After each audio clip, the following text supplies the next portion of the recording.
Hey yo, Ghost Nation, Ghost here.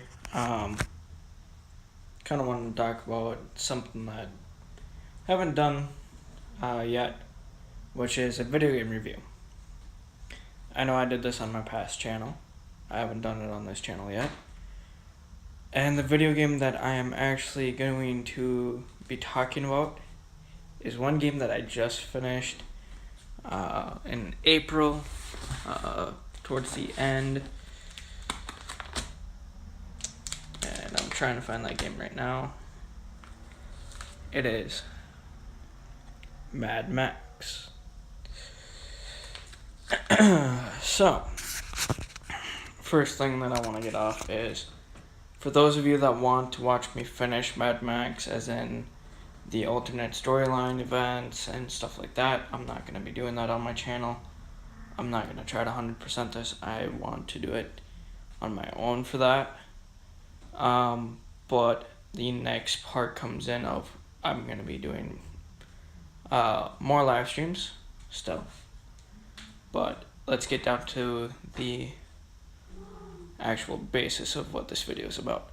Mad Max was one of those games that I got into, and I changed my personality, my own stuff to fit the character, because I thought that would create more of an aspect to the game, and it would show that I can do all this stuff that I don't really think other gamers do, because I went into the mindset of Mad Max. I went into the concept and everything of how isolated and alone you are, everything like that. I did that in my mind, so then I would be prepared to act like that, to act insane, a little bit off, and everything else like that. So I actually got used to doing that, and that was fun and very interesting for videos. And I plan on doing that more often. The main parts that I really like about Mad Max is the gameplay value of it. Graphics on it ain't bad, to be honest. And voicing. The voicing for the game is actually pretty good. A lot better than what I thought it would be. And I'm excited to actually be able to say I finished Mad Max. It's a fun game. It's awesome. What age range I would recommend it to? It'd still be in that mature level, because of I don't really know people that play many games that don't go out and think, oh, I can do this in real life. I haven't met younger kids that believe in that yet. For me, I have the mindset of it's a video game. Whatever you see in video games, you don't do in real life, blah, blah, blah. But out of everything that I've gone through in Mad Max, the post-apocalypse world that it creates, the atmosphere and everything that it has is so great, and everything. It's really amazing at how great of a game this is, and being able to have the opportunity to play it and actually go through and record me playing it on my YouTube channel is phenomenal. I am happy that I got to do that. Mad Max, out of everything that I've played so far, is a very interesting game on its own.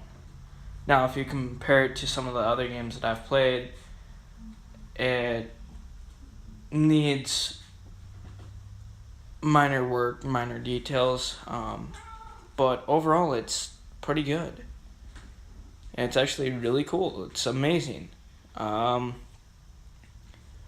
Ending-wise, I didn't really like the ending. It felt as if it left me unsatisfied, to be honest. Yeah, Scrotus is gone. By the way, spoiler alert, even though you guys, if you haven't played it, you're not going to understand exactly what I'm talking about. But spoiler alert, if you guys don't want the ending spoiled for you and you don't want things to be ruined, do not watch this.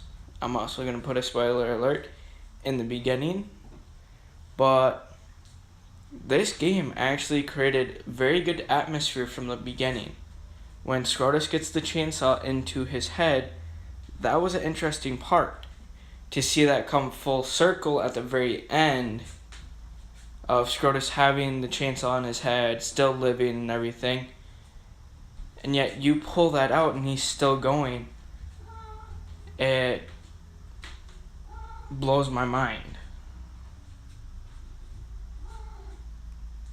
But at the very end you finally kill him, which satisfied that thrill.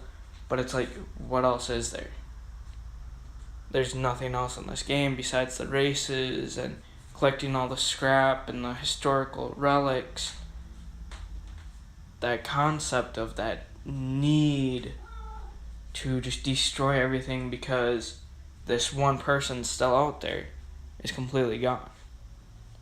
So it's like, what's the point of playing it then? But I do plan on finishing that out and everything. The art concept's awesome. Warner Bros. Actually went through a lot and created a really good game. But it didn't fall short by much. It fell short by like 3 inches of the mark that they wanted.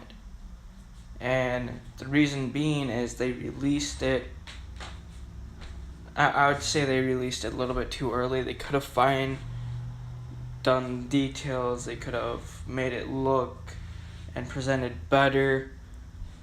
But how it is, it's amazing.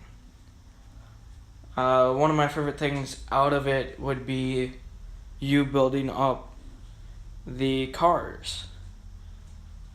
That was fun. That actually kind of kept me intrigued because I wanted to get that V8 and I wanted to get everything that I could with it.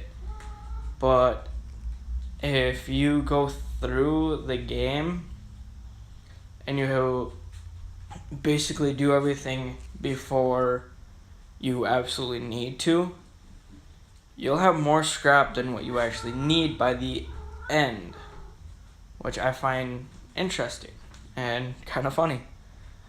The concept that they have, amazing. For the scrap crew to go pick up scrap that falls off of the vehicles, and the crew that actually goes and gathers materials, that's awesome. You also getting scrap from allied camps, that's cool. They made it phenomenally well, and it was interesting to see everything come together, how it was be able to be made and put together. The game is by far awesome. My rating for it would be a 4.25 out of 5. The reason why I'm only giving them that 2.5 is they actually got me as a gamer, because this put post-apocalypse games that were zombie related and everything else, it made them look like chumps up to this. And it's cool and interesting. But I'm going to leave out this video here. I will talk to y'all in the next live stream or video. Don't know which is coming out first, but I'll see y'all later.